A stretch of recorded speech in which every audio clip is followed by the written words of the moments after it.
ঈশিতার দিকে অপলক দৃষ্টিতে তাকিয়েছিল তামিম। ঈশিতার দৃষ্টিও ছিল অনড়। তাদের এমন দৃষ্টি বিনিময় কারো নজর এড়ালো না। নাহিদ তামিমকে প্রশ্ন করে, তোরা কি একে অপরকে চিনিস?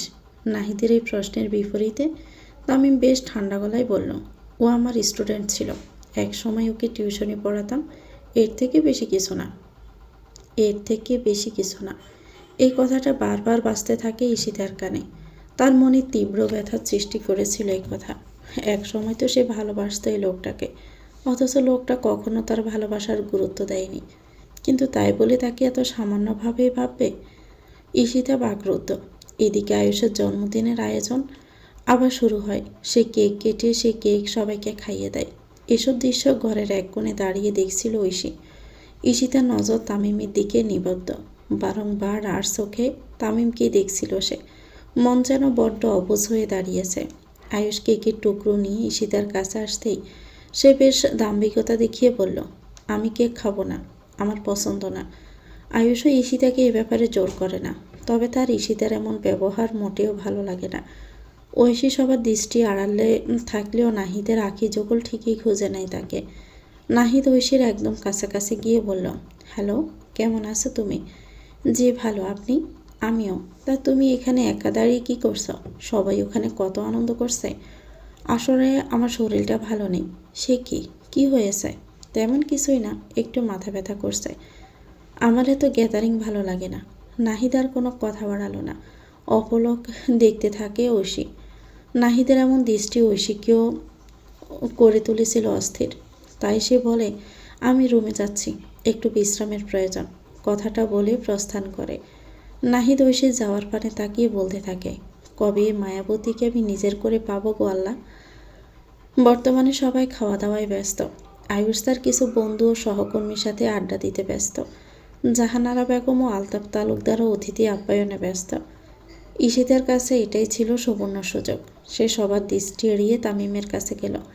তামিম ঈশিতাকে দেখে চলে যেতে নিতেই ঈশিতা বলে উঠল, তুমি আমাকে এড়িয়ে চলছো কেন তামিম ভাই? আমার সাথে কথা বলবে না? তামিম দৃঢ় পানে ঈশিতার পানে তাকালো। ঈশিতাদের গ্রামে তারও বাড়ি। গ্রামের অন্যতম মেধাবী ছাত্র তামিম। বর্তমানে পড়াশোনা করছে ঢাকা মেডিকেলে। সে কলেজে পড়াকালীন ঈশিতা সপ্তম শ্রেণীর ছাত্র ছিল। সেই সময় ঈশিতার মায়ের কথায় তাকে গণিত পড়াতো তামিম। ঈশিতা যেহেতু মেধাবী ছাত্রী ছিল, তাই তামিম তার প্রতি কনসার্ন ছিল। তাদের গ্রামের কোনো মেয়ে ভালো স্তরে যেতে পারেনি। সবাই বাল্যবিবাহের ফলে অকালে ঝরে গেছে। তবে তামিমের আশা ছিল ঈশিতা গ্রামের মেয়েদের কাছের আইডল হয়ে উঠবে। কিন্তু সেই ঈশিতাও বিয়ে করে সংসারে ব্যস্ত হয়েছে। এই জিনিসটা তামিমকে ব্যথিত করেছে। এজন্যই সে ঈশিতাকে এড়িয়ে চলতে চাইছে। কিন্তু ঈশিতা নিজ থেকে কথা বলতে আসায় আর এড়াতে পারল না। ঈশিতার উদ্দেশ্যে বলল, কেমন আছো তুমি? ঈশিতা মলিন হেসে বলল, আমায় দেখে কেমন মনে হচ্ছে? তামিম হকচকিয়ে গেল। একটু থেমে বলল, তোমার থেকে আমি এটা আশা করিনি ঈশিতা। তুমি কত ব্রিলিয়ান্ট স্টুডেন্ট ছিলা, তোমার কত সুন্দর ব্রাইট ফিউচার ছিল, অথচ বিয়ে করে ভাগ্যটাকে নিজেই ধ্বংস করে দিলে। ঈশিতার চোখের কোণে অশ্রু জমল। সে চোখের জল মুছে বলল, আমি এই বিয়েটা করতে চাইনি। আমার বিয়ে করার কোনো ইচ্ছেই ছিল না। আমার ইচ্ছে ছিল আগে নিজের পায়ে দাঁড়ানোর, নিজের ক্যারিয়ার গড়ে তোলা। কিন্তু এক দমকা হাওয়ায় এসে সব কিছু এলোমেলো করে দিল। তামিম অবাক হয়ে প্রশ্ন করল, মানে? ঈশিতা তামিমকে প্রথম থেকে সব ঘটনা সবিস্তারে খুলে বলল। কিভাবে তাকে মিথ্যা নকল করার জন্য ফাঁসানো হয়েছিল, তার মৃত্যু, মায়ের মৃত্যু এবং তার পরের ঘটনার সব শুনে তামিম ব্যথিত হলো। সে এখন বুঝতে পারছে ঈশিতা কতটা অসহায় ছিল। তাই সে ঈশিতাকে ভরসা জুগিয়ে বলে, কিচ্ছু চিন্তা করো না তুমি, সব ঠিক হয়ে যাবে। কিভাবে সব ঠিক হবে তামিম ভাই? আমি একবার এক্সপেল হয়েছি, দ্বিতীয়বার এক্সাম দিলেও আমার এই দুর্নাম আজীবন থেকে যাবে। এখন আমি যতই ভালো রেজাল্ট করি না কেন, এই দেশের ভালো কোনো ভার্সিটিতে পড়তে পারবো না। আমার মেডিকেলে পড়ার স্বপ্নও শেষ। এখন আমি কি করব? বলে কান্নায় ভেঙে পড়ে ঈশিতা। তামিম ঈশিতাকে ভরসা জুগিয়ে বলল, এভাবে ভেঙে পড়ো না তুমি, কোনো না কোনো উপায় ঠিকই আছে। এই দেশে তুমি ভালো কোনো জায়গায় পড়াশোনা করতে না পারলেও বিদেশে তোমার সেই সুযোগ রয়েছে। তুমি চাইলে এসএসসি এক্সামের পর বিদেশে গিয়ে সেখানকার কোনো কলেজে ভর্তি হতে পারো। তারপর সেখানেই মেডিকেলে ভর্তি হয়ে ডাক্তার হওয়ার স্বপ্ন পূরণ করতে পারো। ঈশিতার নিভে যাওয়া আশার আলো যেন পুনরায় জেগে উঠল। চোখের জল মুছে প্রবল আনন্দ নিয়ে বলল, সত্যি এটা সম্ভব? হ্যাঁ সম্ভব। আমার মামা সপরিবারে লন্ডনে থাকে। আমার মামাতো বোনও তো বাংলাদেশ থেকে স্কুলের পড়া শেষ করে সেখানকার একটা মেডিকেলে পড়াশোনা করছে। ইসিতে একটা আশার আলো খুঁজে পেয়েও যেন হারিয়ে ফেলল। বাস্তবতায় পা রেখে বলে, কিন্তু আমি কিভাবে বিদেশে গিয়ে পড়াশোনা করব? সে সামর্থ্য তো আমার নেই। তামিম বলল, কেন? তোমার স্বামী আয়ুষ তালুকদার নাকি তোমার স্বপ্ন ভাঙা দায় নিয়ে নিজের পাপের প্রায়শ্চিত্ত করতে চেয়েছে, তো তাকে বলো ব্যবস্থা করে দিতে। ঈশিতার মধ্যে বিদ্রোহী মনোভাব জেগে ওঠে। সে বলে ওঠে, আমি তাই করব।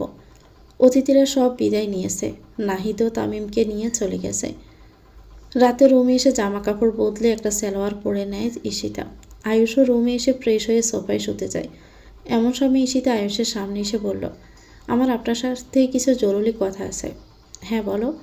আমার ইচ্ছে ছিল একজন বড় ডাক্তার হওয়া, কিন্তু আপনি ভুল বুঝে আমায় এক্সপেল করেছেন। তার জন্য আমি দ্বিতীয়বার পরীক্ষা দিয়ে যতই ভালো রেজাল্ট করি না কেন, এই দেশ থেকে কেন আমি ডাক্তার হতে পারবো না। এর দায়ভার এখন আপনাকেই নিতে হবে। মানে কি চাইছোটা কি তুমি?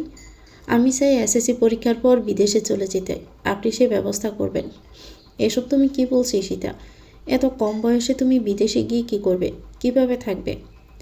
জন্ম নিবন্ধন অনুযায়ী যেহেতু আমার বয়স 18, তাই আমার বিদেশ যাওয়া নিয়ে কোনো সমস্যা হওয়ার কথা না। আর রইল একা থাকার কথা, বিদেশে আমার এক আত্মীয় আছে, আমি তার বাসায় গিয়ে থাকতে পারবো। কিন্তু কোনো কিন্তু নাই।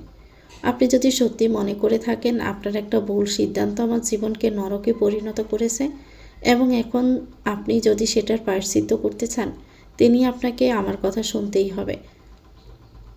ঈশিতার এই কথা আয়ুষকে চুপ করিয়ে দেয়। সে কিছুক্ষণ ভেবে বলল, বেশ, তুমি যা চাও আমি তারই ব্যবস্থা করব। যদি তুমি চাও বিদেশে গিয়ে পড়াশোনা করতে, তো আমি তোমাকে বাধা দিব না। নিজের জীবনটা তুমি নিজের মতো গুছিয়ে নাও ওখানে গিয়ে। কোন দেশে যেতে চাও তুমি? ইউকে। ঠিক আছে, তুমি এসএসসি পরীক্ষাটা দাও, তার মধ্যে আমি তোমার পাসপোর্ট ভিসার ব্যবস্থা করে দিচ্ছি। আর তোমার সব পড়াশোনার খরচও আমি বহন করব, তুমি চিন্তা করো না। ঈশিতার এসএসসি পরীক্ষা শেষ হয়েছে 2 মাস আগেই। আজ তার রেজাল্ট বেরোনোর কথা। দেখতে দেখতে দিনগুলো বেশ ভালোই কেটে গেল। সময়ের স্রোতে ভাসিয়ে নিয়ে এলো সবাইকে। এই কয়েক মাসে সবার জীবনে এসেছে আমূল পরিবর্তন। ঈশিতার ব্যবহার আগে থেকে নরম হয়েছে। সে আর কথায় কথায় আয়ুষের সাথে ঝগড়া করে না। আয়ুষের মাঝেও এসেছে পরিবর্তন। সে ঈশিতার সাথে প্রয়োজন ছাড়া কোনো কথা বলে না। গুলশেনারা বেগম হজ করার উদ্দেশ্যে সৌদিতে গেছেন। আলতাফ তালুকদার যথারীতি ব্যবসার কাজ নিয়ে ব্যস্ত। ঐশীও পুরোদমে মন দিয়েছে পড়াশোনায়। আয়ুষের সাথে প্রয়োজনের বাহিরে কোনো কথা বলে না। এতে সব কিছুর মধ্যে বদলানি কেবল জাহানারা বেগম। তিনি এখনও ঈশিতাকে সংসারী করার আপ্রাণ চেষ্টা চালিয়ে যাচ্ছেন, কিন্তু এ মেয়ে যে সংসারে হওয়ার নয় সেটা তিনি উপলব্ধি করতে পারছেন না। আজ ঈশিতার এসএসসি পরীক্ষার ফলাফল এলো। ভালো ছাত্রী হওয়ায় তার থেকে ভালো কিছুই প্রত্যাশিত ছিল, আর হলোও তাই। ঈশিতা এসএসসি পরীক্ষায় গোল্ডেন A+ পেয়েছে এবং সকল বিষয়ে অনেক ভালো নম্বর পেয়েছে। ঈশিতার কাছে যা অত্যন্ত গৌরবের একটা বিষয়। আয়ুষও খুশি হয়েছে ঈশিতার এই সাফল্যে। জাহানারা বেগম অবশ্য বেশি একটা খুশি হননি। তিনি তো চান ঈশিতা সংসারে মনোযোগ দিক, স্বামীর সংসার নিয়ে ভাবুক, কিন্তু এই মেয়ে তো পড়াশোনার বাহিরে কিছুই ভাবতে চায় না। আজ ঈশিতার রেজাল্টের কিছুক্ষণ পর আয়ুষের সাথে তার সাক্ষাৎ হয়। আয়ুষকে দেখে ঈশিতা এখন আর আগের মতো রাগ করে না। সে যথেষ্ট বুঝতে পেরেছে এই লোকটা তার জন্য কম কিছু করেনি, সেজন্য কৃতজ্ঞতাবশত লোকটাকে এখন একটু একটু সম্মান করে। আয়ুষ এসে ঈশিতার উদ্দেশ্যে বলল, তোমার রেজাল্ট শুনে আমি ভীষণ খুশি হয়েছি। এই উপলক্ষে তোমাকে আমি একটা উপহার দিতে চাই। কি উপহার? কৌতূহলের সাথে জানতে চাই ঈশিতা। আয়ুষ ঈশিতার সাথে যুক্তরাজ্যের পাসপোর্ট ও ভিসা তুলে দিয়ে বলল, তোমার বিদেশ যাওয়ার সব ব্যবস্থা আমি করে ফেলেছি। ওখানে একটা ভালো কলেজে তোমার অ্যাডমিশনের ব্যবস্থাও করেছি। এখন তুমি সেখান থেকে পড়াশোনা শেষ করে মেডিকেলে পড়তে পারবে। ঈশিতার মুখে হাসি ফুটে ওঠে। আনন্দে সে জড়িয়ে ধরে আয়ুষকে এবং বলল, আপনাকে অনেক ধন্যবাদ। আপনার জন্য এখন আমি আমার স্বপ্ন পূরণ করতে পারবো। ঈশিতার স্পর্শে কেঁপে ওঠে। তার ইচ্ছে করছিল যেন সেও ঈশিতাকে এভাবেই জড়িয়ে ধরে, কিন্তু কোথাও একটা জড়তা কাজ করছিল। তাই আয়ুষ থেমে যায়। ঈশিতা আয়ুষকে ছেড়ে দিয়ে বলল, কিন্তু আমার বিদেশে যাওয়া নিয়ে আপনার ফ্যামিলিতে কোনো সমস্যা হবে না তো? সেসব আমি সামলে নিব, তোমাকে ভাবতে হবে না। আয়ুষের কথায় ভরসা পায় ঈশিতা। ঈশিতার বিদেশে পড়তে যাওয়ার কথা শুনে ভীষণ ক্ষেপে যান জাহানারা বেগম। আফতাব তালুকদার অবশ্য কোনো প্রতিক্রিয়া দেখাননি, তিনি তো এই বিয়েটাই মেনে নেননি। এখন আয়ুষ তার বউকে নিয়ে কী করবে না করবে সেটা নিয়েও তার কোনো আগ্রহ নেই। এদিকে জাহানারা বেগম আয়ুষের উপর চেঁচিয়ে বললেন, তোর মাথা ঠিক আছে তো? বাড়ির বউকে তুই বিদেশ বইয়ে গিয়ে পড়াতে চাস? এমনটা আমি বেঁচে থাকতে কিছুতেই হতে দিব না আয়ুষ। আমাদের বাড়ির বউ বাহিরে যাবে না। ওগো, তুমি কিছু বলছো না কেন? আলতাফ তালুকদারের উদ্দেশ্যে কথাটা বলছিলেন জাহানারা বেগম। আলতাফ তালুকদার সরাসরি মুখের উপর বলে দিলেন, ওই মেয়েকে আমি এমনিতেও আমার বাড়ির বউ হিসাবে মানি না। ও মেয়ে জাহান্নামে যাক তাতেও আমার কিছু যায় আসে না। বলেই তিনি নিজের রুমের দিকে পা বাড়ান। জাহানারা বেগম রাগে গজগজ করতে থাকেন। আয়ুষও বলে দেয়, ঈশিতার পাসপোর্ট ভিসা সব কিছুর ব্যবস্থা হয়ে গেছে মা। এখন আর এসব বলে কোনো লাভ নেই। তুমি তো সবটা জানো যে কোন পরিস্থিতিতে আমি ওকে বিয়ে করেছিলাম। আমার দায়িত্ব শুধু ছিল ওকে ওর লক্ষ্যে পৌঁছে দেওয়া। আমি সেটাই করার চেষ্টা করছি। বিয়েটা কোনো ছেলেখেলা না আয়ুষ। যে পরিস্থিতিতেই হোক, যে কারণেই হোক, তোদের বিয়েটা তো হয়েছে। এখন তুই তোর বউকে বিদেশে পাঠাবি? এসব কথা নিয়ে আর কথা বাড়াতে চাইছি না মা, বলে আয়ুষ প্রস্থান করে। এদিকে জাহানারা বেগম পড়ে যান মহাদ্বিধায়। তার মনে একটা ভয় বাসা বাঁধে। ঈশিতার বিদেশ চলে যাওয়ার সুযোগ নিয়ে যদি ওই ঐশী আবার আয়ুষের কাছে আসে তাহলে কি হবে? জাহানারা বেগম তো এই বিয়ের অজুহাতে ওই মেয়েকে তার ছেলের জীবন থেকে সরিয়ে দিয়েছেন। এখন যদি আবার ঐশী ঈশিতার বিদেশ যাওয়ার সুযোগ কাজে লাগায় তাহলে কি হবে? ঐশীর কানেই এখনই এলো ঈশিতার বিদেশ চলে যাওয়ার কথাটা। কালই নাকি মেয়েটা লন্ডনে চলে যাবে। আয়ুষও নাকি যাবে না তার সাথে। বিয়ের মাত্র কয়েক মাস পরে আয়ুষ তার স্ত্রীকে এভাবে বিদেশে পাঠিয়ে দিচ্ছে।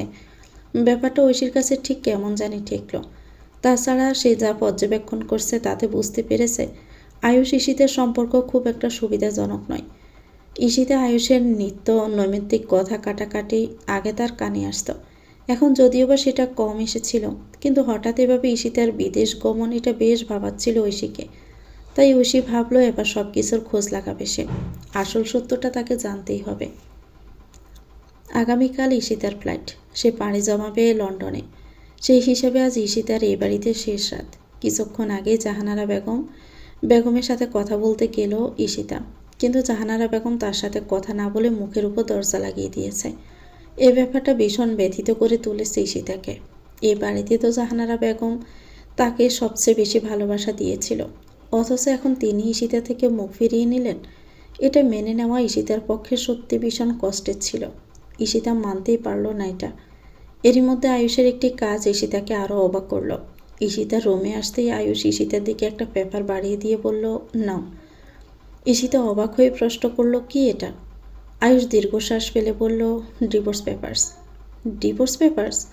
হতবাক হয়ে উঠল ঈশিতা। আয়ুষ বলল, কাল তো তুমি এই দেশ ছেড়ে চলে যাচ্ছ। আমি আর তাই তোমাকে মিথ্যে বন্ধনে বেঁধে রাখতে চাই না। মুক্তি দিলাম তোমাকে এই বন্ধন থেকে। তুমি চাইলে ডিভোর্স পেপারে সই করে দিয়ে যেতে পারো, তাহলে তোমার আর কোনো পিছুটান থাকবে না। এমনিতেও তো আমাদের সম্পর্কটা কখনোই আর 4-5টা স্বামী স্ত্রীর মতো ছিল না। আয়ুষের প্রতিটা কথা যেন তীরের মতো বিঁধছিল ঈশিতার বুকে। কিন্তু কেন? সে তো এটাই চেয়েছিল সবসময়। তাহলে আজ কেন এত কষ্ট হচ্ছে? তাহলে কি এই কদিনে আয়ুষের প্রতি তার মায়া জন্মে নিয়েছে? সে মায়ার জন্যই কি সে কষ্ট পাচ্ছে? এ প্রশ্নের কোনো উত্তর খুঁজে পেল না ঈশিতা। আয়ুষকে তার ভীষণ করে বলতে ইচ্ছে করলো যে আমার চাই নেই মুক্তি, কিন্তু পারল না। আয়ুষ সোফায় গিয়ে শুয়ে পড়ল। ঈশিতা ডিভোর্স পেপারে সই করল না। আয়ুষের অগোচরে সে পেপারসটা ছেড়ে টুকরো টুকরো করে বাহিরে ফেলে দিল। ঘুমন্ত আয়ুষের দিকে তাকিয়ে বলল, আমি কিছুতেই এই সম্পর্ক শেষ করব না, কিছুতেই না। আজ ঈশিতার জীবনের এক অন্যতম বিশেষ দিন। আজকের ঘটনা হয়তো তার জীবনে অনেক বড় প্রভাব ফেলতে চলেছে। আজ সে নিজের মাতৃভূমি ছেড়ে বিদেশের মাটিতে পা রাখতে চলেছে। সকাল থেকে নিজের সব জিনিসপত্র গুছিয়ে নিল। লন্ডনে গিয়ে তামিমের মামার পরিবারের কাছে থাকবে ঈশিতা। তামিম সে ব্যবস্থা করে ফেলেছে। এদিকে সকাল থেকে ঈশিতার দিন কাটছে বিষণ্ণতায়। আজ তো তার ভীষণ খুশি হওয়ার কথা ছিল। সে আজ তার স্বপ্নের দিকে পা বাড়াবে, কিন্তু কোনো এক বিশেষ কারণেই খুশি হতে পারছে না ঈশিতা। কারণটা কি তবে আয়ুষ? তাকে ছেড়ে যেতে কি কষ্ট হচ্ছে ঈশিতার? এটা সে জানে না। ছোটবেলায় মা বলতো, বিয়ে এক অদ্ভুত সম্পর্ক, এক হালাল সম্পর্ক, যা দুটি হৃদয়কে একই সুতোয় বাঁধে। তবে কি সেই সম্পর্কের বাঁধনে আটকা পড়ে গেল ঈশিতা? না, ঈশিতাকে এখন এসব ভাবলে চলবে না। এখন তার একটাই উদ্দেশ্য, নিজের আর নিজের মায়ের স্বপ্ন পূরণ করা। অন্য কোনো কিছু নিয়ে মাথা ঘামাবে না সে। ঈশিতা আজ সকালে আবার এলো জাহানারা বেগমের সাথে দেখা করতে। জাহানারা বেগম প্রথমে তো ঈশিতার সাথে কথা বলতে চাইলেন না, তাকে এড়িয়ে যেতে চাইলেন, কিন্তু পরে ঠিকই ঈশিতাকে জড়িয়ে ধরে বাচ্চাদের মতো করে বলতে লাগলেন, লন্ডনে না গেলে তোমার হয় না মা? তুমি তো চাইলে এখান থেকেই পড়াশোনাটা করতে পারো। আমার সংসারটা এভাবে বাসিয়ে দিয়ে যেও না তুমি। আমার এই অনুরোধটা রাখো। ঈশিতার ভীষণ খারাপ লাগলো জাহানারা বেগমের মুখে এমন কথা শুনে। বিবেকের কাছে তবে কি আবার সে প্রশ্নের সম্মুখীন? একবার তার মন চিনতে এলো জাহানারা বেগমের কথাটা মেনে নেওয়ার, কিন্তু পরক্ষণে সে নিজেই নিজেকে ধমকে বোঝালো। তার কাছে আগে তার স্বপ্ন, এরপর বাকি সব কিছু। ঈশিতা জাহানারা বেগমের কাছে আশ্বাস দিয়ে বললেন, আপনি একদম চিন্তা করবেন না মা, আমি আপনার সংসার বাসিয়ে দিয়ে কোথাও যাচ্ছি না। আমি আবার ফিরব, নিজের পড়াশোনা শেষ করে আবার ফিরব এখানে। এই আমি আপনাকে কথা দিলাম। জাহানারা বেগম বিষণ্ণতায় মগ্ন হলেন। তিনি ভেবেছিলেন ঈশিতা তার সিদ্ধান্ত থেকে সরে আসবে, কিন্তু এই মেয়ে তো নিজের সিদ্ধান্তে অনড়, তাই তিনি আর কিছুই বললেন না।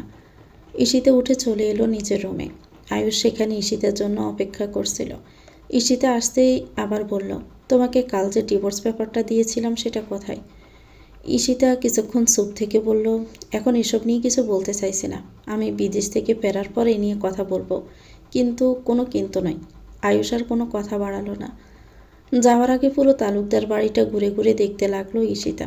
এমনি ঘুরতে ঘুরতে দেখা হয়ে গেল ঐশীর সাথে। ক্লাসে ভর দিয়ে ঈশিতার সম্মুখে এসে দাঁড়িয়ে আছে সে। ঈশিতা ঐশীকে পাশ কাটিয়ে যাওয়ার সময় ঐশী বলে উঠল, এভাবে আয়ুষ ভাইয়াকে ঝুলিয়ে রেখে যাচ্ছ কেন তুমি? ঈশিতা থামল। ঐশীর উদ্দেশ্য বলল, ঝুলিয়ে দিয়ে যাচ্ছি মানে? দুঃখিত, গতকাল রাতে আমি তোমার আর আয়ুষ ভাইয়ার কথোপকথন শুনে ফেলেছিলাম। তোমাদের এই বিয়েটা তো একটা শর্ত ছিল, তাই না? তুমি তো কখনো এসব সংসার করতে চাওনি। তোমার ইচ্ছে ছিল পড়াশোনা করার। আয়ুষ ভাইয়া তো তোমাকে সেই সুযোগ করে দিল। গতকাল তোমার হাতে ডিভোর্স পেপারও তুলে দিল। তো তুমি কেন আয়ুষ ভাইয়াকে মুক্তি দিলে না? কি চাও তুমি? আয়ুষ ভাইয়া আজীবন তোমার অপেক্ষায় বসে থাকুক? ঈশিতা লম্বা শ্বাস টেনে বলল, এটা আমাদের স্বামী স্ত্রীর ব্যাপার। এর মাঝে তুমি না ঢুকলেই বোধ হয় ভালো হবে। আর একটা কথা, আমি তোমার আয়ুষ ভাইয়াকে ঝুলিয়ে রেখে কোথাও যাচ্ছি না। আমাদের বিয়ে হয়েছে, সংসারটা এখনও হয়নি সেভাবে। তবে তার মানে এই না যে কখনো হবে না। আমি আবার ফিরবো আমার সংসারে। আগে নিজের স্বপ্নটা পূরণ করি, তারপর ভাববো সংসার নিয়ে। তোমার কি মনে হচ্ছে না তুমি ভীষণ স্বার্থপরতা করছো? পৃথিবীর সকল মানুষই তো স্বার্থপর। আমিও তাদের বাহিরে নই। নিঃস্বার্থ কেউ হতে পারে না। যারা পারে তারা মহামানুষ। তবে আমি বা তুমি কেউ সে মহাপুরুষের তালিকায় পড়ি না। বলি ঈশিতা চলে গেল। ঐশী ঈশিতার বলা শেষ কথাটা ভাবতে লাগলো। কি বোঝাতে চাইলো এই মেয়েটা? ঐশী কি স্বার্থপর? ঐশী একটু ভাবল, আসলেই তো ব্যাপারটা তাই। এতদিন ঐশী আয়ুষের থেকে দূরে থেকেছে, কারণ সে ভেবেছে আয়ুষ ঈশিতার সাথে সুখে আছে, তারা একে অপরকে ভালোবাসে। কিন্তু এখন যখন ঐশী সত্যিটা জানতে পেরেছে, তখন তার মনে নতুন করে আশারা দানা বাঁধছে আয়ুষকে নিয়ে। ভীষণ স্বার্থপর হতে মন চাইল। তার মন তাকে বলছে, কার জন্য স্বার্থ ত্যাগ করবি তুই? যে আয়ুষের কথা ভেবে তুই সরে এসেছিলি, সেই আয়ুষই তো এই বিয়েটা করে সুখে নেই। তোর আয়ুষ ভাইয়া এখনও সম্পূর্ণরূপে ওই মেয়ের হয়ে যায়নি, কারণ ওদের মধ্যে স্বামী স্ত্রীর কোনো সম্পর্ক গড়ে ওঠেনি। তাই এখনও তোর সুযোগ আছে আয়ুষকে নিজের করে নেওয়ার। আর ব্যাস, এমন ভাবনায় কাবু হয়ে পড়েছে ঐশী। ঈশিতা যাওয়ার দিকে তাকিয়ে বিড়বিড় করে বলল, আর ফিরো না তুমি ঈশিতা। তুমি আয়ুষ ভাইয়াকে সুখী করতে পারবে না। আয়ুষ ভাইয়াকে কেবল আমিই সুখী করতে পারবো, আর কেউ পারবে না, কেউ না। আল্লাহ, তুমি দেখো ঈশিতা যেন আর যেন না পেরেও। জীবন বারবার সুযোগ দেয় না, কিন্তু আমাকে যখন একবার সেই সুযোগ দিয়েছে, তখন আমি সেই সুযোগ লুফে নিতে চাই। ঈশিতাকে নিয়ে ঢাকা শাহজালাল আন্তর্জাতিক বিমানবন্দরে উপস্থিত হয়েছে আয়ুষ। তাকে সব কিছু বুঝিয়ে দিল। ঈশিতার ফ্লাইটের সময় হয়ে এলো। আয়ুষ বলল, যাও এবার। ঈশিতা হঠাৎ করে একটা অদ্ভুত কাণ্ড করে বসল। আয়ুষকে জড়িয়ে ধরে বলল, আমার জন্য একটু অপেক্ষা করবেন প্লিজ। আমি আবার ফিরবো আপনার কাছে। দয়া করে আমি না ফেরা পর্যন্ত অন্য কাউকে নিজের জীবনে আসতে দিবেন না। আয়ুষ হতবাক, বরফের মতো জমে রইল। ঈশিতা আয়ুষকে ছেড়ে দিয়ে চলে গেল ফ্লাইটের দিকে। আর আয়ুষ তাকিয়ে রইল তার যাওয়ার পানে। হঠাৎ আয়ুষের ঠোঁটে অদ্ভুত এক হাসি ফুটে উঠল। ঈশিতা এসে বসলো ফ্লাইটে তার বরাদ্দ আসনটি। তার সামনের আসনটিতে একটা ভীষণ কিউট বাচ্চা বসে আছে। ঈশিতা বাচ্চাটির গাল টিপে দিয়ে বলল, তোমার নাম কি বাবু? বাচ্চাটা বেশ গম্ভীর প্রকৃতিরই মনে হলো। বয়স আনুমানিক 3-4 বছর হবে।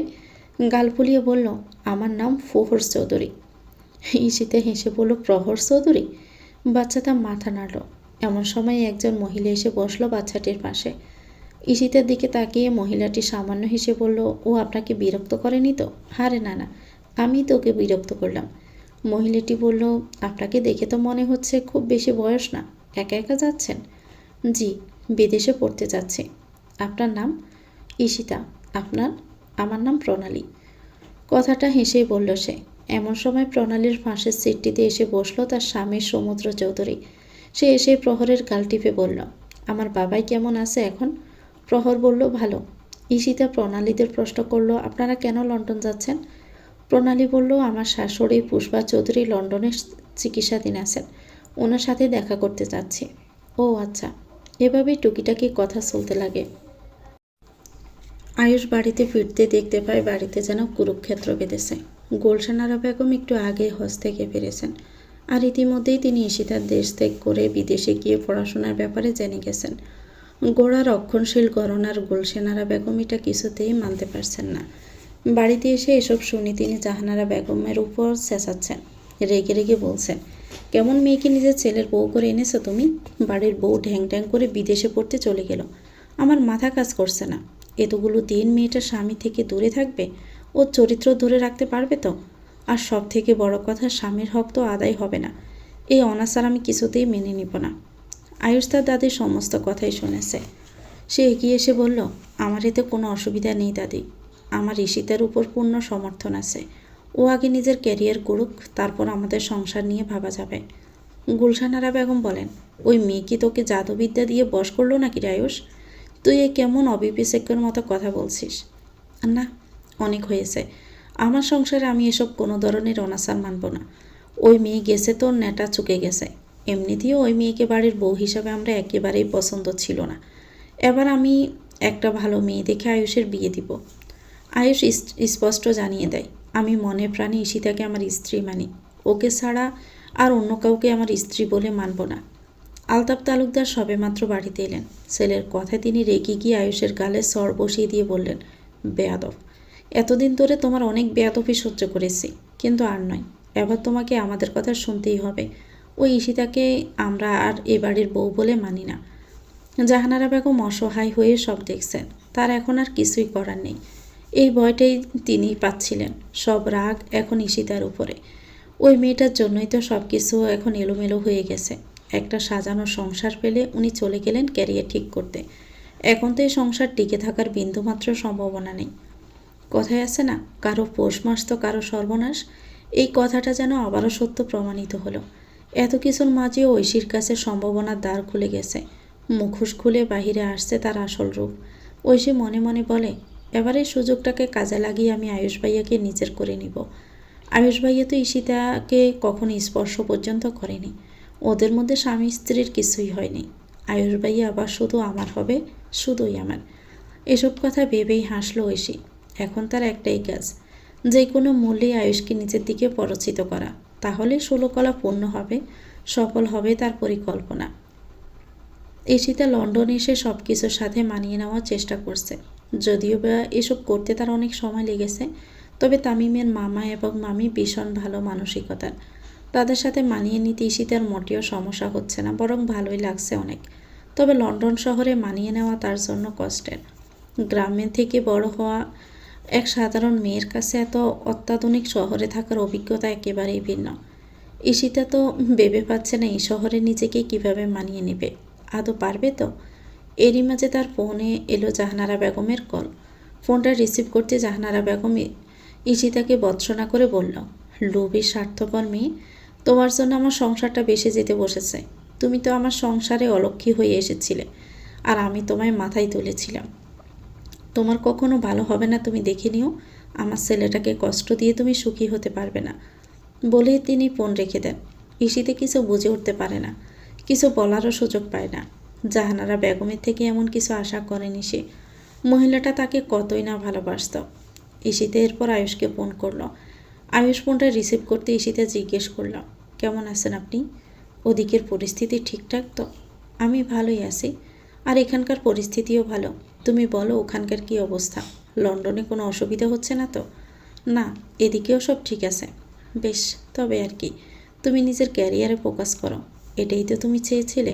যা চেয়েছো তাই পেয়েছো। এখন তুমি নিশ্চয়ই অনেক খুশি। এভাবে কেন বলছেন? তো কিভাবে বলবো? ঈশিতার ভীষণ খারাপ লাগলো। আবেগের বশে বলল, আমার কাজগুলো কি ভীষণ স্বার্থপর ছিল? এ প্রশ্ন তুমি আমাকে না করে নিজেকে করো, উত্তর পেয়ে যাবে। ঈশিতা স্তব্ধ। আপনারা আমায় ভুল বুঝছেন। কেউ তোমায় ভুল বুঝছে না। তুমি নিজের মতো থাকো। মনে করো তুমি বিদেশে যাওয়ার পর থেকে আমাদের রাস্তা আলাদা হয়ে গেছে। এমন করে বলবেন না। আমি না বললেই বাস্তবতা বদলাবে না ঈশিতা। তুমি তো কখনো আমার সাথে সংসার করতে চাওনি, আর আল্লাহ হয়তো তোমার সেই চাওয়াটাই পূর্ণ করতে চলেছেন। আপনি একদম এমনভাবে বলবেন না, সব ঠিক হয়ে যাবে। হয়তো। আমি ফিরব, আমার জন্য একটু অপেক্ষা করবেন। কত বছর অপেক্ষা করব? আজীবন? এমনটা বলবেন না। এ পর্যায়ে ধৈর্য হারালো আয়ুষ। রেগে বলল, তো কিভাবে বলবো? আর কোন ভাষায় কথা শুনতে চাও তুমি? তুমি কি মনে করো সব কিছু এতটাই সহজ? তুমি যেভাবে চাইবে সেভাবেই সব হবে? দুনিয়াটা কি তোমার মর্জি মতো চলবে না ঈশিতা? তোমার জন্য আজ আমার বাবা প্রথমবার আমার গায়ে হাত তুলেছে। আমাদের সংসারে অশান্তি হচ্ছে শুধু তোমার জন্য। আমি এত সব কিছু মেনে নিতে পারছি না। আমার এবার মুক্তি চাই এসব থেকে। মুক্তি? হ্যাঁ, মুক্তি। তুমি নিজের জীবন নিজের মতো বুঝিয়ে নাও। আমি এভাবে দ্বিধা নিয়ে বাঁচতে পারবো না আজীবন। আমার শান্তি চাই। ঈশিতা স্তব্ধ, বিমর্ষ। তবে সে হার মানবে না। আয়ুষকে বলল, আমি জানি আপনি মুখে যাই বলেন, আপনি আমার জন্য অপেক্ষা করবেন। আমি সেই আশাতেই রইলাম। আজ থেকে ঠিক 5 বছর পর আমি দেশে ফিরব। আপনাকে আমার জন্য অপেক্ষা করতেই হবে মিস্টার আয়ুষ, করতেই হবে। কথাটা বলেই ঈশিতা ফোন রেখে দেয়। আয়ুষ মাথায় হাত দিয়ে বসে পড়ে বিছানায়। তার কিছুই ভালো লাগছে না। সব কিছু এলোমেলো লাগছে। জড়িয়ে যাচ্ছে সব কিছু। ঐশী ঈশিতাকে ফোন দিল। ঈশিতা ফোন রিসিভ করতে ঐশী বলল, তুমি এত স্বার্থপরতা কেন করছো ঈশিতা? কেন আয়ুষ ভাইয়াকে এত দিতে রাখছ? সমস্যাটা কি তোমার? আয়ুষ ভাইয়াকে সুখী হতে কেন দিতে চাও না তুমি? তোমায় এসব বলতে আমি বাধ্য নই। তুমি একটা লোভী স্বার্থপর মেয়ে। নিজের কথা ছাড়া কারো কথা ভাবনি। আয়ুষ ভাইয়ের কথা তো নাই। তোমার সাথে এই পৃথিবীর কোনো পুরুষই সুখী হবে না। তুমি এক অভিশপ্ত নারী। বিদেশে গেছো, তোমার চরিত্র আর কয়দিন ঠিক থাকবে? তখন কি তোমার মতো দুশ্চরিত্রাকে আয়ুষ ভাইয়া নিজের বউ হিসাবে মানবে, নাকি আমরা তোমায় তালুকদার বাড়ির বউ মানব? আমার চরিত্র হেফাজত করার দায়িত্ব আমার। এই নিয়ে তোমায় ভাবতে হবে না। এটাই প্রথমবারের জন্য আমি কিছু বললাম না, কিন্তু এরপর আমার সম্বন্ধে এমন কিছু বললে আমিও কিন্তু তোমায় ছেড়ে কথা বলবো না। ঈশিতা লন্ডনে থেকে নিজের পড়াশোনায় ফোকাস করে। তার লক্ষ্য এখন ভালো ডক্টর হওয়া। তবে সে নিয়মিত আয়ুষের সাথে কল দিয়ে তার খোঁজখবর নেয়। আয়ুষকে বারংবার বলে তার জন্য অপেক্ষা করতে। আয়ুষও ঈশিতার সামনে এই বিষয়ে কথা কমই বলার চেষ্টা করে। এইদিকে ঐশী বুঝতে পারে আয়ুষ ঈশিতাকেই ভালোবাসে এবং তার সাথেই সংসার করতে চায়। তাই ঐশীর মনে আয়ুষকে নিজের করে নেওয়ার ভাবনা ঘোরাফেরা করলেও সে নিজেকে সামলে নেয়। জোর করে কারো ভালোবাসা পাওয়া যায় না, এটা ঐশী খুব ভালো করেই জানে। তবে সে হাল ছাড়ে না। ঐশী শুধু অপেক্ষা করতে থাকে যে কবে আয়ুষের মন থেকে ঈশিতা মুছে যাবে এবং সেই স্থান পূরণ করতে পারবে। তবে আয়ুষের মনে ঈশিতা ছাড়া আর কোনো ভাবনাই নেই। ঐশী তাই তো একদিন অবলীলায় আয়ুষকে কল্পনা করে বলল, তোমার মনে বা জীবনে কি আমি কখনো ঠাঁই পাবো না আয়ুষ ভাইয়া? সব সময় এভাবেই থাকতে হবে? আমি যে তোমার দ্বিধায় বাঁচছি আয়ুষ ভাইয়া। 5 বছর পর তালুকদার বাড়ির মধ্যে দিয়ে অনেক হাওয়া বয়ে গেছে। এই 5 বছরে পরিস্থিতি বদলেছে অনেক। গুলশান আরা বেগম এখন অনেকটাই শয্যাশায়ী হয়ে গেছেন। সাংসারিক ব্যাপারে এখন আর তার কোনো আগ্রহ নেই। আলতাফ তালুকদারও বয়সের ভারে নুয়ে গেছেন। এখন তিনি ব্যবসার দায়িত্ব আয়ুষের উপর ছেড়ে দিয়েছেন। আয়ুষও নিজের চাকরি সামলে ব্যবসায় যতটা পারছে সময় দিচ্ছে। ঐশীর জীবন যেন এক জায়গায় আটকে আছে। এখনও সে আয়ুষের প্রতীক্ষায় বসে আছে। পড়াশোনা শেষ করে এখনও সে অবিবাহিত বসে আছে আয়ুষের জন্য। আয়ুষকে পাওয়ার জন্য কখনো কোনো কূটনীতিও অবলম্বন করেনি। শুধু তার জন্য প্রতীক্ষা করে গেছে। ঐশীর দৃঢ় বিশ্বাস একসময় আয়ুষ তার প্রতি সদয় হবে, কিন্তু এই 5 বছর অন্তত সেটা হয়নি। এদিকে জাহানারা বেগম এখন সংসারের সর্বময়ী কর্ত্রী। এখন তিনি অজানা কারণে ঐশীর বিয়ে দিতে উদ্যত হয়েছেন। তিনি চাইছেন ঐশী বিয়ে করে নিক। নিজ উদ্যোগে ঐশীর জন্য ছেলেও দেখছেন, যদিও বা ঐশী সব ছেলেকে কৌশলে এড়িয়ে যাচ্ছে। কিন্তু জাহানারা বেগম যেভাবে উঠে পড়ে লেগেছে, তখন যে তিনি ঐশীর বিয়ে দেবেনই এটা অনেকটা নিশ্চিত হয়ে উঠেছে। আজ ঐশী গুলশানারা বেগমের পাশে বসে তাকে কোরআন পাঠ করে শোনাচ্ছে। ঐশীর সুমিষ্ট কণ্ঠে কোরআন পাঠ শুনে গুলশানারা বেগম মন্ত্রমুগ্ধ হয়ে চেয়ে থাকেন। ঐশীর কোরআন পাঠ শেষ করার পর গুলশানারা বেগম বলে ওঠেন, তোকে আমি কিছু বলতে চাই ঐশী। জি দাদি, বলো। তুই আর কতদিন এমন সন্ন্যাসীর মতো জীবনযাপন করবি? এবার একটু নিজের কথা ভাব। একটা ভালো ছেলে দেখে। এটা সম্ভব না দাদি। কেন সম্ভব না? আয়ুষের অপেক্ষায় আর কতদিন বসে থাকবি তুই? এতদিনেও কি বুঝতে পারিসনি যে আয়ুষ তোর হওয়ার নয়? ঐশী নিশ্চুপ থাকে। অনেকক্ষণ চুপ থেকে তারপর বলল, মন থেকে কিছু চাইলে আল্লাহ সেই ইচ্ছে অবশ্যই পূরণ করেন। তুই ভুল করছিস ঐশী। দিদার মধ্যে জীবন কাটাচ্ছিস তুই। শেষে দেখবি তোর জীবন শূন্যতায় ভরে যাবে। আমি শূন্যতার সাথেই মানিয়ে নিব, তবু আয়ুষ ভাইয়া ছাড়া অন্য কারোর সাথে আমি সংসার, এটা আমি ভাবতেও পারি না দাদি। আর আমার চিন্তায় অন্যায় কি? আমি তো কখনোই জোরপূর্বক আয়ুষ ভাইয়ার জীবনে প্রবেশ করতে চাইনি। শুধু অপেক্ষাই করে গেছে যেটার প্রয়োজনে আজীবন করে যাব। জানি না আল্লাহ তোকে কতটা ধৈর্য দিয়ে এই দুনিয়ায় প্রেরণ করেছে, তবে আমার পরামর্শ এটাই, এই দিদার জীবন তুই ছেড়ে দে। এটা মেনে নে যে আয়ুষ তোর হওয়ার নয়। যদি আয়ুষ ভাইয়া নাই হয় তো ঠিক আছে, কিন্তু অন্য কারো আমি হব না। ঐশীর এমন জেদের কাছে পরাজয় স্বীকার করে নেন গুলশানারা বেগম। এমনিতেও এখন তার জীবনের শেষ সময় চলছে, তাই এখন তিনি আর এসব দুনিয়াবি বিষয় চিন্তা করতে চান না। আগে আয়ুষ ইসিতে এসব নিয়ে কথা বললেও এখন আর এসব করেন না। সংসারের বিষয়েও মাথা ঘামান না। শেষ জীবনটা আল্লাহর আরাধনা করেই কাটাতে চান তিনি। তবে ঐশীকে নিয়ে আর কোনো চিন্তা শেষ নেই। সে যে তার ছেলে রেখে যাওয়া আলামত, তাই নিজের বেঁচে থাকতে ঐশীর একটা ব্যবস্থা না করে গেলে মৃত্যুর পর কীভাবে নিজের ছোট ছেলে আর বৌমার মুখোমুখি হবেন, এই চিন্তাই তাকে কুড়ে কুড়ে খায় প্রতিটা মুহূর্তে। তাই তো তিনি আল্লাহর কাছে প্রতিনিয়ত ঐশীর সুবুদ্ধি চেয়ে দোয়া করেন। তিনি চান মেয়েটার ভাগ্যে যেন এক পশলা সুখের আগমন হয়। জাহানারা বেগম আজ নিজের হাতে রান্না করছেন, তাও হরেক রকমের পদ। তাকে এত সব রান্নায় ব্যস্ত দেখে আয়ুষ প্রশ্ন করে, আজ হঠাৎ এত স্পেশাল আয়োজন কেন মা? কোনো স্পেশাল কিছু আছে কি? জাহানারা বেগম বলেন, তেমন কিছু না। যাই হোক, কাল রাতে আমার ঈশিতার সাথে কথা হলো। তুই নাকি 1 সপ্তাহ থেকে ওর সাথে কথা বলছিস না। এসবের কারণ কি আয়ুষ? মেয়েটার সাথে এমন করছিস কেন?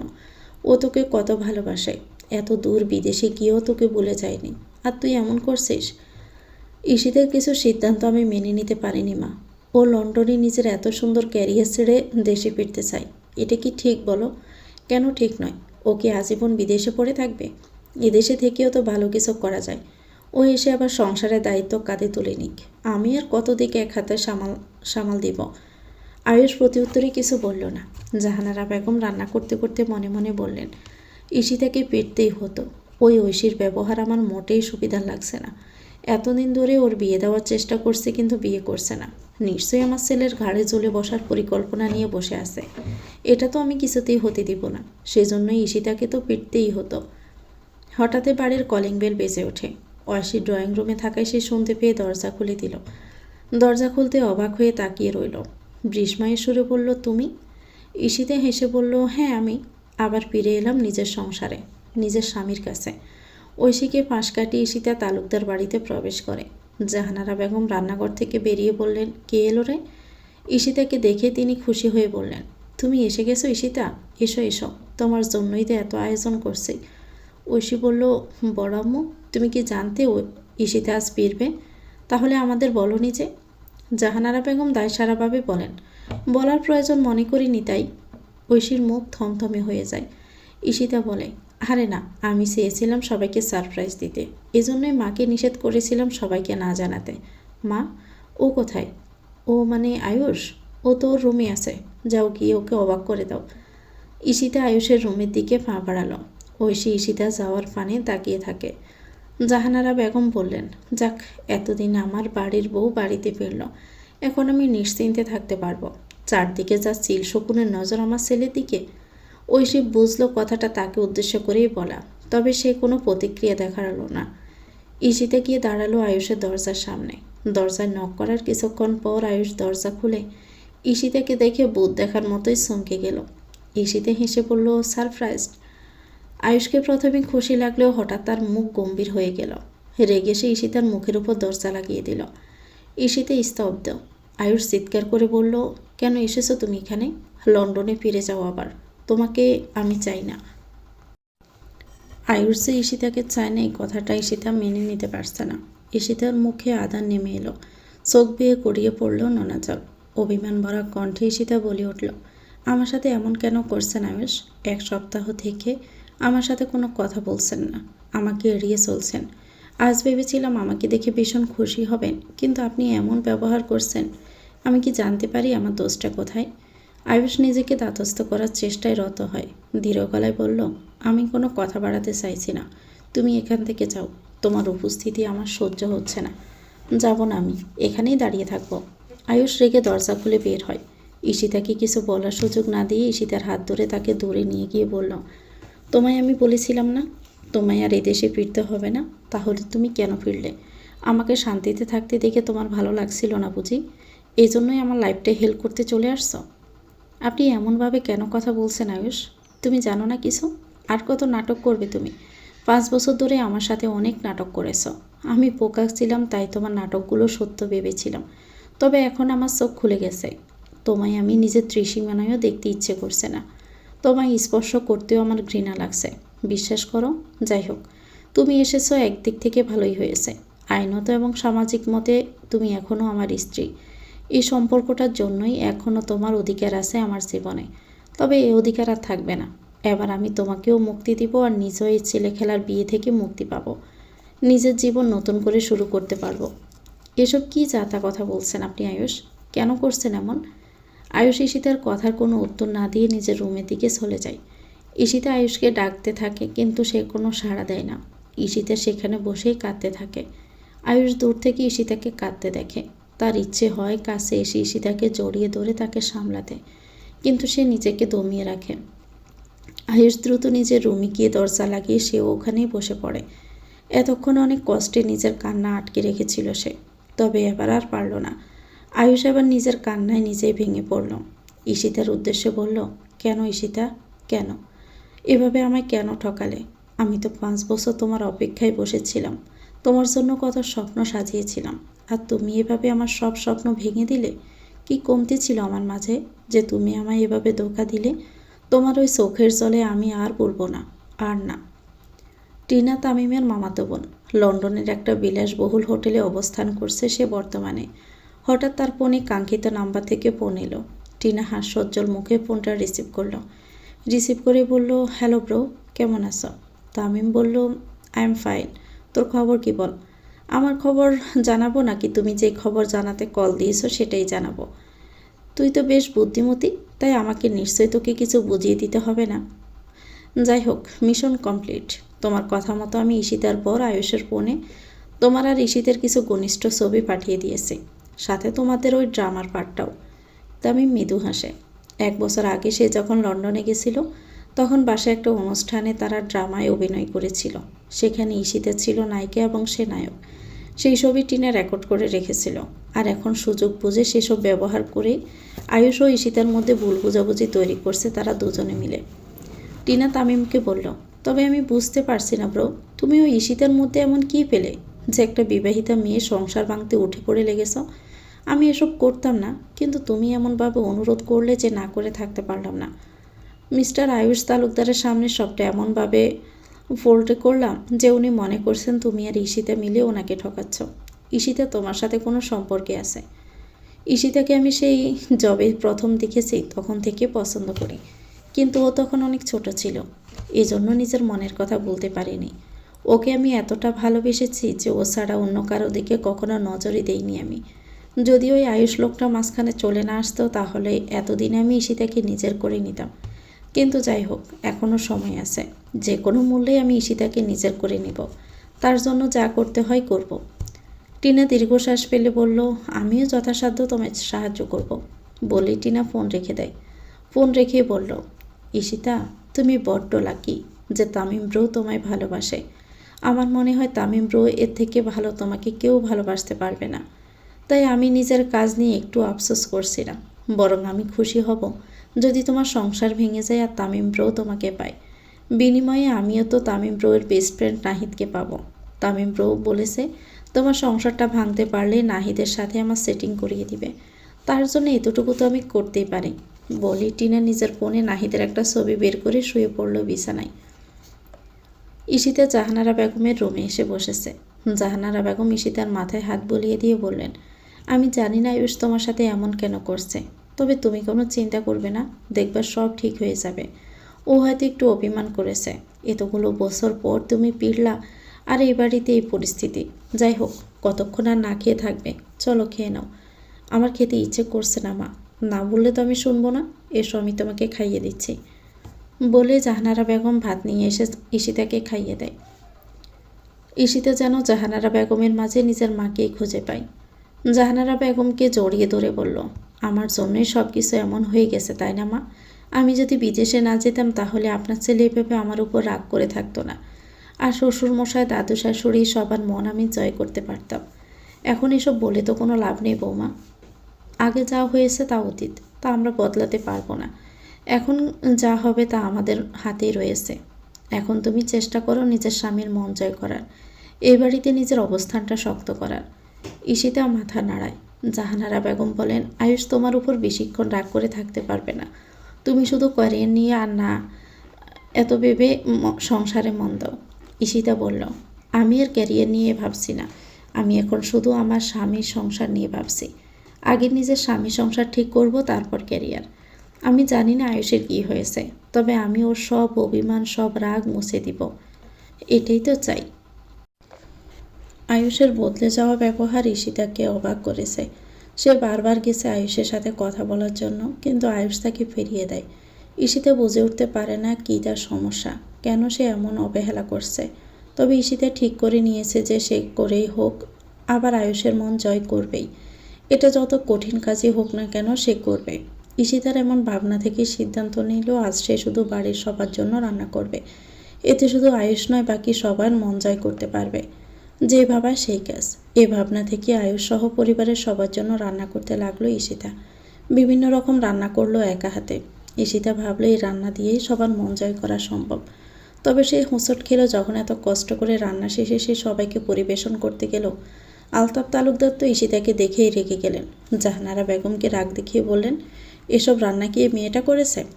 জাহানারা বেগম মাথা নাড়লেন। আলতাফ তালুকদার রেগে বললেন, তোমার সাহস কী করে হলো এমনটা করার?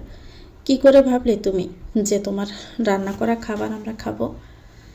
আমরা কেউ এই খাবার স্পর্শও করব না। গুলশান আরা বেগম বললেন, খাবারের উপর এভাবে রাগ দেখাতে নেই আলতাফ, আল্লাহ নারাজ হন। তুমি যাই বলো না কেন আম্মা, আমি এই মেয়ের হাতের পানিও স্পর্শ করব না। বলেই আলতাফ তালুকদারও উঠে চলে যান। ঈশিতা দুচোখ বেয়ে গড়িয়ে পড়তে থাকে নোনা জল। গুলশান আরা বেগম রাগ করে বলেন, এই মেয়ে, তুমি রান্না করতে গেলে কেন? তোমার জন্য আমার ছেলেটা না খেয়ে রইল, কিন্তু আমি তো আর অন্ন নষ্ট করতে পারবো না।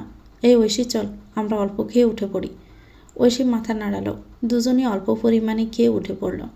সবার এমন ব্যবহার একদম আশা করেনি ঈশিতা। সে ভেবেছিল তার প্রথমবার রান্না সবাই বেশ আয়েশ করে খাবে, কিন্তু সবার থেকে যা ব্যবহার পেল তা অবিশ্বাস্য।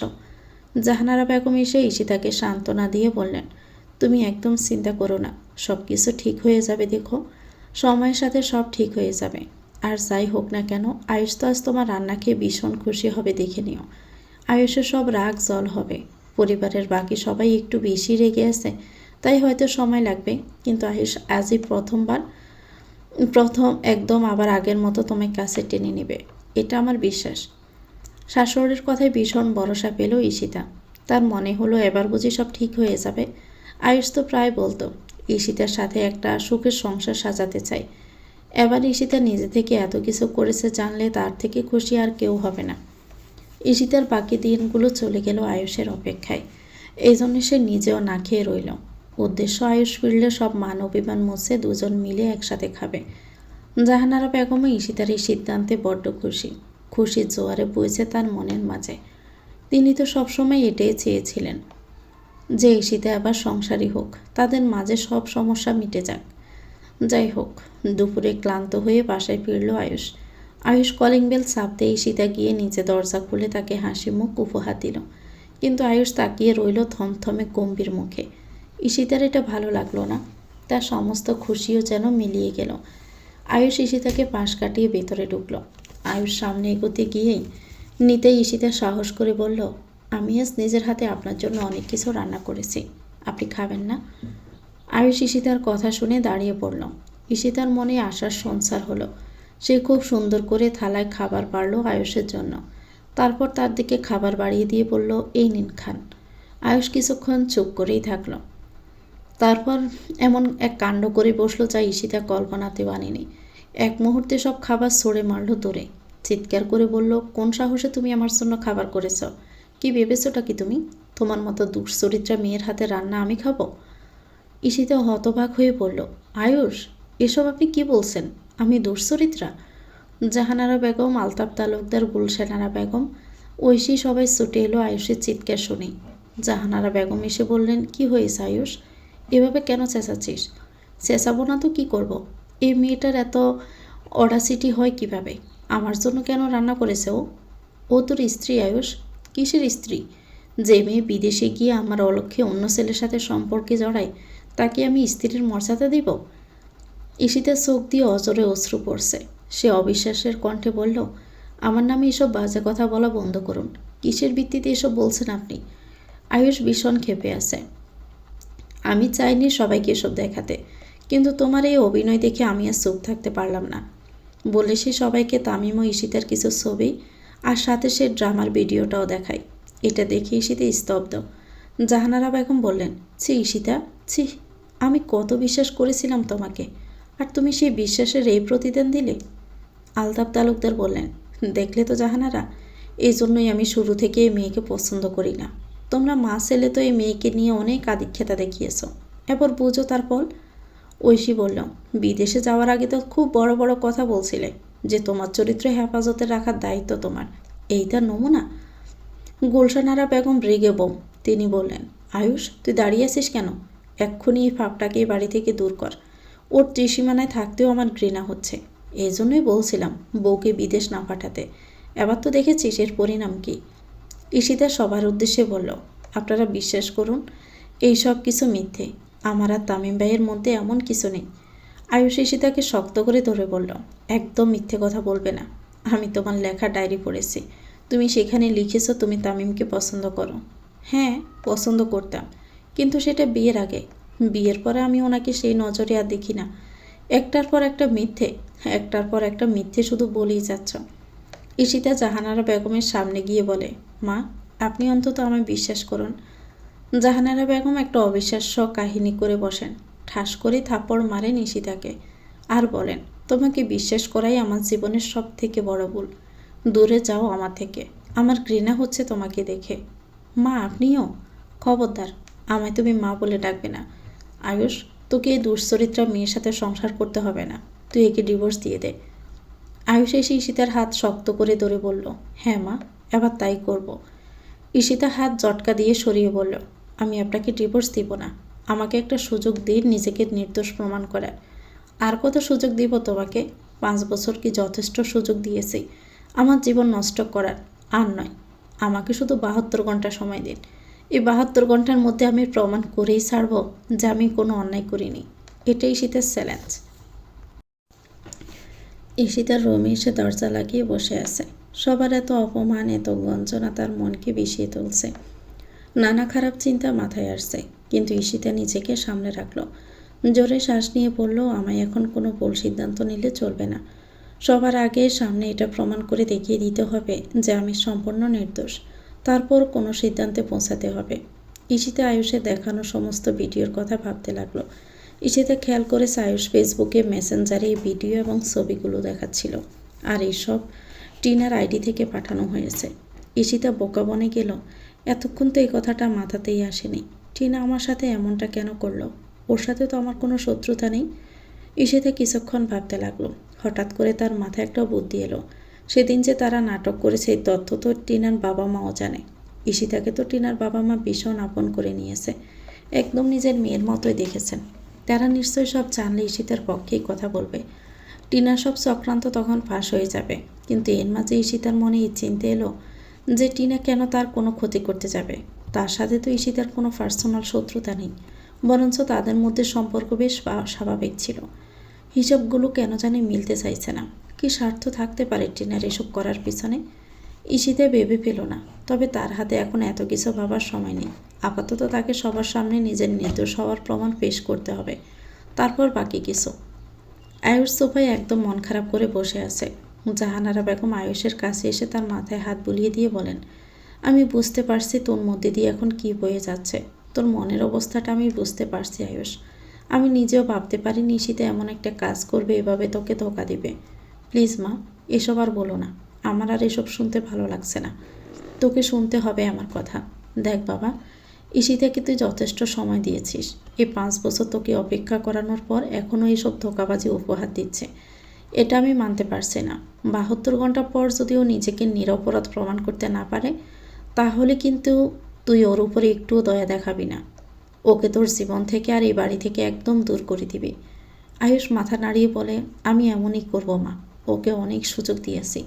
5 বছর ওর জন্য অপেক্ষা করে নিজের জীবনের অনেক মূল্যবান সময় নষ্ট করেছি। কিন্তু আর না, এবার আমি সব কিছুর একটা হ্যাস্তন্যাস্ত করেই ছাড়ব। আমায় একটা সিদ্ধান্ত পৌঁছাতেই হবে। ঈশিতা টিনার বাবা মায়ের সাথে যোগাযোগ করার অনেক চেষ্টা করেছে, কিন্তু তার সব চেষ্টা ব্যর্থ হচ্ছে। তাদের ফোনেও পাওয়া যাচ্ছে না এবং সোশ্যাল মিডিয়াতেও পাওয়া যাচ্ছে না। ঈশিতা যারপনায় হতাশ। একটা সারাটা দিন তার এসব চেষ্টাতেই কেটে গেল, কিন্তু এর কোনো সুফল এলো না। ঈশিতার হাতে আর সময় মাত্র 2 দিন। এই 2 দিনের মাঝে তার নিজেকে নিরপরাধ হওয়ার প্রমাণ দিতে হবে। না হলে হয়তো আয়ুষ কোনো বড় ডিসিশন নিয়ে নেবে, যা অবশ্যই তার জন্য ভালো কিছু বয়ে আনবে না। ঈশিতা বুঝতে পারছে আজ যে পরিস্থিতি তৈরি হয়েছে এর পিছনে তার নিজেরও অনেক দায় আছে। বিয়ের পর থেকে আয়ুষ তার সাথে স্বাভাবিক হতে চাইলেও সে নিজের জেদ বজায় রেখেছে। তাছাড়া যেভাবে সে তামিমের কাছে সবসময় সাহায্য নিয়েছে, সেটাও আয়ুষের খারাপ লাগতে পারে। তার উপর ঈশিতার লেখা ডায়েরি যেটা আয়ুষ পেয়েছে। এসব ঘটনার পর যে কোনো পুরুষই সন্দেহ করবে, এটাই স্বাভাবিক। আয়ুষ নিজের জায়গা থেকে একদম ঠিক আছে। ভুল শুরু থেকে ঈশিতারই, কিন্তু ঈশিতা এতদিন নিজের ভুলগুলো উপলব্ধি না করে বরং এড়িয়ে গেছিল। ভীষণ স্বার্থপরতা করেছে সব ক্ষেত্রে, যার ফলে আজ এমন পরিস্থিতিতে এসে দাঁড়িয়েছে। কোথাও না কোথাও এই পরিস্থিতি সৃষ্টির পেছনে তারই দায় রয়েছে। এইসবের জন্যই ঈশিতা আয়ুষের উপর পুরোপুরি রাগ করছে না বা তাকে ভুলও বুঝছে না। ঈশিতা জানে এখন যদি সে আবার নিজেকে নিরপরাধ প্রমাণ করতে পারে, যদি আয়ুষকে এটা বোঝাতে পারে যে তার সাথে তামিমের এমন কোনো সম্পর্ক নেই, তাহলে আয়ুষ নিজের ভুল বুঝতে পেরে আবার ঈশিতাকে কাছে টেনে নেবে। এজন্যই ঈশিতা আশায় বুক বেঁধে আছে। এসব কিছুর পর হয়তো তাদের দুজনের ভীষণ সুখের সংসার হবে। আয়ুষ ঈশিতার মুখোমুখি হয়েই বলে, এখন অবধি কোনো প্রমাণ জোগাড় হলো?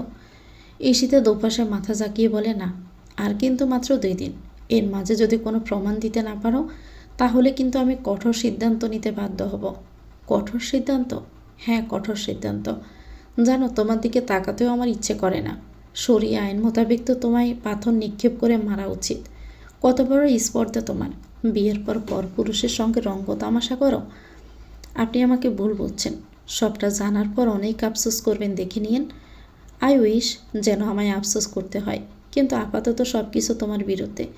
তুমি নিজের সপক্ষে এখনও কোনো প্রমাণ দিতে পারোনি, তাই আমার কাছে এখনও তুমি অপরাধী। ঈশিতার চোখ বেয়ে অশ্রু গড়িয়ে পড়তে থাকে। আয়ুষ আর কিছু না বলেই চলে যায়। আয়ুষ চলে যাওয়ার পর গুলশানারা বেগম চলে আসেন সেখানে। ঈশিতাকে দেখে কুকুর তাড়ানোর মতো করে বলতে থাকেন, দূর হ শয়তান, দূর হ। ঈশিতার গায়ে লাগে খুব। গুলশানারা বেগম তাকে শুনিয়ে বলতে থাকেন, বেলাস বেশরম মেয়ে মানুষ, জামাই থাকতে অন্য লাঙের সাথে ঘষাঘষি করে। আমাদের সময় হলে একে নেড়া করে গাদার পিঠে চড়িয়ে গোটা গ্রাম ঘোরানো হতো। ঈশিতা আর চুপ থাকতে পারে না, প্রতিবাদী সুরে বলে, দোহাই লাগে এমন কথা বলবেন না। আমার অপরাধ এখনও প্রমাণ হয়নি। তখনই ঐশী সেখানে চলে আসে। এসে ঈশিতার উদ্দেশ্যে বলে, ছোটবেলায় শুনেছিলাম সোরের মায়ের বড় গলা, আর এখন দেখতেও পারছি তোমার লজ্জা বলে কিছু নেই। বিয়ের পর কোথায় সংসারে মন দিবে? পর্দা করে চলবে তা না বিদেশ গিয়ে বেশরমভাবে বেপর্দা হয়ে চললে, স্বামী থেকে দূরে গিয়ে অন্য ছেলেদের নিজের রূপ দেখাতে লাগলে। এটা তো হওয়ারই ছিল। ঈশিতা কিছু বলতেই পারল না। সবাই তাকে এভাবে ঘিরে ধরল। একটু পর আলতাফ তালুকদার এসে বললেন, এই পাপটা যত তাড়াতাড়ি সম্ভব আমাদের বাড়ি থেকে দূর হবে ততই ভালো। এ থাকা মানেই আমাদের বাড়ি নাফাক হয়ে থাকা। সবগুলো কথা ঈশিতার বুকে ছুরির মতো বুঝল, এতটাই ঝাঁঝালো। 2 দিন পর তালুকদার বাড়িতে সভা বসেছে। ঈশিতাকে তাড়ানোর সভা। আলতাফ তালুকদার আয়ুষের উদ্দেশ্যে বললেন, ওই মেয়েকে দেওয়া 72 ঘন্টার আলটিমেটাম তো শেষ, এখনও নিজেকে নিরপরাধ প্রমাণ করতে পারেনি। এবার কি তুমি কোনো স্টেপ নিবে নাকি আমি ওকে গাড় ধাক্কা দিয়ে বের করব? গুলশানারা বেগমও বললেন, অনেক হয়েছে, এবার দূর কর ওই নাপাক মেয়েটাকে। জাহানারা বেগম বললেন, সবাই ঠিক বলেছে, আমরা অনেক সুযোগ দিয়েছি ওকে, আর না। আয়ুষ সবার কথা শুনে ঈশিতার রুমে গেল। তারপর ঈশিতাকে বলল, তোমার সময় শেষ, এখনই বেরিয়ে যাও এই বাড়ি থেকে। যাওয়ার আগে ডিভোর্স পেপারে সাইন করে দিও। ঈশিতা কান্না ভেজা চোখে আয়ুষের দিকে তাকায়। ডিভোর্স পেপারটা হাতে নিয়ে কাঁপা কাঁপা হাতে সই করতে যায়। আয়ুষী যখন তাকে বিশ্বাস করছে না, তাকে চায় না, তখন আর এই সম্পর্ক রেখে কি হবে। ঈশিতা ডিভোর্স পেপারে সই করতে যাবে এমন সময় জাহানারা বেগম এসে তাকে থামিয়ে দেয়। ডিভোর্স পেপারটা কেড়ে নিয়ে বলল, থামো, দেখো কে এসেছেন। ঈশিতার সামনে তাকাতেই অবাক হয়ে যান। অস্পষ্ট স্বরে বলল, আপনি? তো ভিউয়ার্স, গল্পটির নাম হচ্ছে আমি তোমার দ্বিধায় বাসি, লিখেছেন ইয়াসমিন খন্দকার। এটা গল্পের 2য় পর্ব। পরবর্তী পর্বে শেষ করে দেওয়া হবে। পরবর্তী পর্ব পেতে চ্যানেলটিকে সাবস্ক্রাইব করে আমাদের সাথে থাকবেন। ভিডিও ভালো লাগলে একটি লাইক দিয়ে দিবেন, কমেন্ট করে জানাবেন কেমন লেগেছে। আল্লাহ হাফেজ, আসসালামু আলাইকুম।